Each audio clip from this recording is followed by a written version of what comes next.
If you signed up for Zapier and want to cancel your free trial before it turns into a paid plan, this video will walk you through the exact steps. I'll show you how to contact Zapier support, request cancellation the right way, and make sure your account doesn't automatically upgrade. This is a quick tutorial, but I'll still explain each step clearly so you can follow along without missing anything. If this helps you out, please take a second to hit like and subscribe for more simple software tutorials. Alright, let's get into it. First, go to Zapier and sign into the account that's on the free trial. Once you're in, look for the help option inside your account. This is where Zapier lets you contact support and manage billing-related questions. After clicking help, you'll be taken to a support form.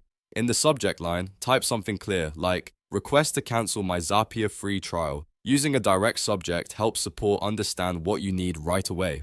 Next, find the drop-down that says, what would you like more help with? Click it and choose Accounts, Pricing, and Billing. Since this is a trial cancellation and not a technical issue, this is the correct category to use. After that, open the next drop-down that says, what can we help you with? And select Other Pricing or Billing Issue. This option is the best fit when you want to cancel the trial or ask about billing changes. Now move down to the details box and type a clear message explaining what you want. A good example is, I'd like to cancel my free trial and make sure my account does not automatically upgrade to a paid plan. If a payment method is attached to my account, please remove it as WIST. That message is important because it makes your request very specific and also asks them to remove any attached payment method if needed.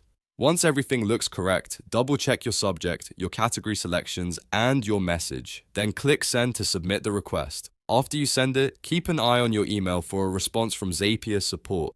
They may confirm the cancellation, ask for extra verification, or let you know if anything else needs to be done. If you want to be extra safe, check your billing settings afterward to make sure no active plan or payment method remains attached. That way, you can avoid unexpected charges once the trial ends. And that's it. You've now learned how to cancel a Zapier free trial the right way. If this tutorial saved you time, please make sure to like the video and subscribe for more step-by-step guides just like this one.